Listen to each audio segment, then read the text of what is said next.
Hello अस्सलाम वालेकुम students. आज हमारा टॉपिक है statistics. This is from book number 2 chapter number 17 है। The name of the chapter is mean. ठीक है ना, statistical data, averages of statistical data है। सो इसमें सबसे पहला टॉपिक है हमारे पास मीन। ठीक है, देखो मीन है, हमने पहले मीन की बात अगर हम करते हैं तो मीन के अंदर ये चीज़ ज़हन में रहे कि सबसे पहले मीन को फाइंड करने का मेथड ये होता है कि आपने देखना है कि मीन किसे कहा जाता है। नॉर्मली आप इससे पहले पिछली क्लासेस में एवरेज फाइंड करते आ रहे हैं, ठीक है ना। तो वो जो एवरेज होता है किसी भी वैल्यूज़ का, एक डेटा का जो आपके पास एवरेज वैल्यू आती है उसको हम नाम देते हैं मीन। एवरेज कहते हैं इसको आम लैंग्वेज के अंदर, और जनरली इसको एवरेज कहते हैं, लेकिन मैथमेटिकली इस वर्ड को हम कहते हैं मीन। मीन के अंदर क्या होता है कि आपने तमाम तरह नंबर्स को आपस में ऐड कर लेना है और नंबर ऑफ टर्म्स से उसको डिवाइड कर देना। फॉर एग्जांपल, जिस तरह यहाँ पे लिखा हुआ ब्रैकेट के अंदर that mean is equal to sum of data upon number of data, ठीक है ना। सो यहाँ पर sum of data is upon number of data से मतलब ये है कि लेट सपोज आपसे कहा जाता है, इन्होंने वर्क एग्जाम्पल दिया है that the height of the, एक मिनट, लेट सपोज कि जी कहा जा रहा है the height of 6 students are 1.56 meters, 1.67 meters, 1.49, 1.55, 1.71 and 1.68 meters. Calculate the mean height of the students. तो आपने यहाँ पे स्टूडेंट्स की मीन हाइट बतानी है। तो मीन हाइट आप किस तरह से बताएंगे? मीन हाइट बताने का मेथड यहाँ पर ये है कि आप यहाँ पर लिखेंगे फॉर्मूला, क्योंकि मीन है इसके अंदर। अब यहाँ पे दो तरह से मीन फाइंड किया जाता है। एक तो होता है अगर आपके पास डेटा दिया जाए, किसके अंदर डेटा आपको दिया जाए, ग्रुप में अंदर, और एक है अनग्रुप में दिया जाए। यहाँ पे जो डेटा आपके पास है ये डेटा है अनग्रुप फॉर्म में, यहाँ ग्रुप नहीं है बल्कि ये अनग्रुप डेटा है। जिस तरह 1.56, 1.67, 1.49 ये अनग्रुप है। ग्रुप डेटा कैसा होता है ये भी मैं आपको बाद में बताता हूँ। फिलहाल हम यहाँ पे मीन फाइंड कर रहे हैं अनग्रुप्ड डेटा का, जिसके अंदर आपको एवरेज एक रॉ इंफॉर्मेशन मिलती है कि एक 6 स्टूडेंट्स हैं, उनकी हाइट इतनी है, ठीक है ना। आपने इसका मीन बताना है। आप सिंपली इन सारी हाइट्स को ऐड कर दें और नंबर ऑफ टर्म से आप डिवाइड कर दें। कितनी टर्म्स हैं यहाँ पर अगर आप काउंट करें 1 2 3 4 5 6, जैसे उन्होंने कहा भी है कि 6 स्टूडेंट्स हैं, सो हम इसको डिवाइड कर देंगे 6 से। So after adding all the digits, जब आपने इसको 6 से डिवाइड किया तो ये बन जाएगा 9.66 अपॉन 6 विच इज 1.61, ठीक है ना। सिंपली तो ये हो जाएगा आपके पास किसी भी डेटा का मीन फाइंड करना, अगर वहाँ पे डेटा अनग्रुप फॉर्म के अंदर है तो, ठीक है। तो आई होप कि ये समझ में आ गया होगा आपको।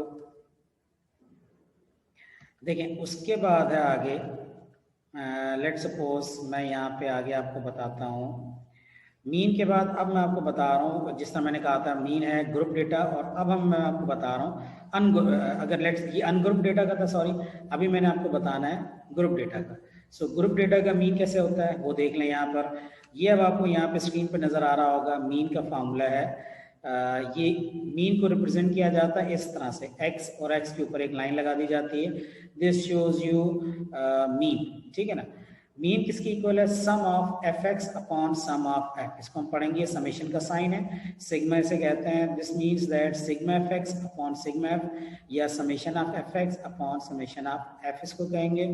कैसे होता है? लेट सपोज एक्स है आपके पास और एफ है। अब एक्स और एफ से क्या मतलब है? एक्स और एफ से मतलब भी मैं आपको एग्जाम्पल से भी समझा रहा हूँ। देखें ये ऊपर एग्जाम्पल एक सॉल्व हुई है, देखें ये, ठीक है। यहाँ पर ये आपके पास वर्क एग्जाम्पल 4 भी थी और एक और एग्जाम्पल भी थी। यहाँ पे वर्क एग्जाम्पल 4 को देख लेते हैं। देख रहे हैं वीकली सैलरी है आपके पास, ठीक है ना। अब यहाँ पे finding the mean from sequence table, ठीक है ना। तो अब यहाँ पे कैसे आएगा? वीकली सैलरी है इन डॉलर्स में, नंबर ऑफ एम्प्लॉयज है नीचे। तो अब यहाँ पे $1000 सैलरी है। कितने एम्प्लॉयज की? नंबर ऑफ एम्प्लॉयज है ऐसे 20 एम्प्लॉयज है जिनकी वीकली सैलरी $1000 है। 8 एम्प्लॉयज है जिनकी वीकली सैलरी है $1100 है। 10 एम्प्लॉयज है जिनकी वीकली सैलरी $1200 है। तो तो इस तरह करके आपके पास डेटा गिवन है। इसके अंदर ये 20 क्या शो कर रहा है आपको, इस तरह से अगर इंफॉर्मेशन दी जाती है तो इसको हम नाम देते हैं ग्रुप डेटा का। ये अब आपके पास ग्रुप में इंफॉर्मेशन दी गई है, ठीक है ना।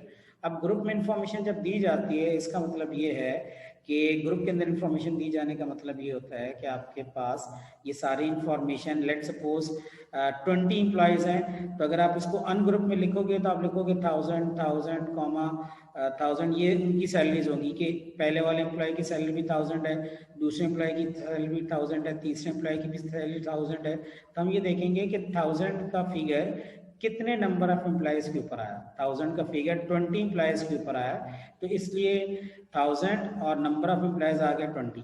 फिर $1100 सैलरी कितने एम्प्लॉयज की आई है, 8 एम्प्लॉयज की। तो 1100 कितनों का है, 1100 8 का। 1200 सैलरी कितने एम्प्लॉयज की आई है, 10 की, तो यहाँ हमने लिख दिया 10। $2100 कितने एम्प्लॉयज की है, 7 की, तो वो आपने यहाँ लिख दिया। 2500 5 एम्प्लॉयज की सैलरी, तो वो आपने लिख दिया। ये जो नीचे नंबर ऑफ एम्प्लॉय लिखा है, ये बेसिकली बता रहा है आपको फ्रीक्वेंसी, ठीक है। इसको हम इन अदर वर्ड्स हम नाम देते हैं यहाँ पर फ्रीक्वेंसी का। तो ये आपके पास बेसिकली फ्रीक्वेंसी, ये है आपके पास ऊपर जो नंबर लिखा होता है ये आपके पास x, ठीक है। ये ऊपर वाले नंबर आपके पास x, नीचे के नंबर आपके पास f, ठीक है। टोटल नंबर ऑफ एम्प्लॉयज आप देख लेंगे जी, टोटल नंबर ऑफ एम्प्लॉयज कितने हैं। अब यहाँ पे मैं इसको करके दिखा देता हूँ आपको। कैलकुलेट पहला पार्ट था, तो total number of employ in the company. Total number of employ कितनी है, नीचे सारे एम्प्लॉयज आप इन सबको ऐड कर दें, 20 + 8 + 10 + 7 + 5, तो total number of employ in the company वो आ जाएगा आपके पास। फिर है the total salary paid to the employ in a week, तो वीक के अंदर टोटल सैलरी कितनी पे की जाती है, तो आप वो देख लेंगे जी टोटल सैलरी कितनी पे की जाती है। 20 एम्प्लॉयज तो वो हैं जिनको 1000 पे की जाती है, तो हम ये लिखेंगे 20 × 1000, ठीक है ना। प्लस 8 वो एम्प्लॉयज हैं जिनको 1100 पे की जाती है, तो प्लस 8 × 1100, प्लस 10 × 1200, प्लस 7 × 2100, प्लस 5 × 2500। इन सबको आप जब सॉल्व करेंगे तो आंसर आएगा $68,000, यानी कि एक हफ्ते में जो टोटल वीकली सैलरी पे की जाती है एम्प्लॉयज को, वो $68,000। लास्ट पार्ट जो इंपॉर्टेंट है इसके अंदर वो ये है the mean weekly salary of the employees. Mean weekly salary जो आपकी एम्प्लॉयज की आएगी वो कैसे आएगी, देखें ये है आपके पास ऊपर वैल्यूज जो ऊपर लिखी हैं, दीज आर ऑल एक्स, ठीक है ना।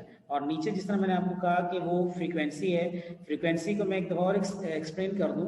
फ्रीक्वेंसी को आप ये भी कह सकते हैं कि वो इस रेंज के अंदर, मसलन ये रेंज है 1000, इस 1000 में कितने एम्प्लॉयज आ गए हैं, तो वो जो नंबर अकरिंग है उसको हम कहेंगे कि ये इसकी फ्रीक्वेंसी, ठीक है ना। तो 1000 कितने एम्प्लॉयज ले रहे हैं, 20 एम्प्लॉयज ले रही है, तो 20 इसकी फ्रीक्वेंसी हो जाएगी, ठीक है ना। तो ये 20 होगी, 8 इसकी फ्रीक्वेंसी हो जाएगी। अच्छा, अब हम यहाँ पे देखें इसको, तो मीन वीकली सैलरी आ गई आपके पास $68,000 डिवाइडेड बाय आपने कर दिया 50 से, तो ये आंसर आ गया इसका 1360।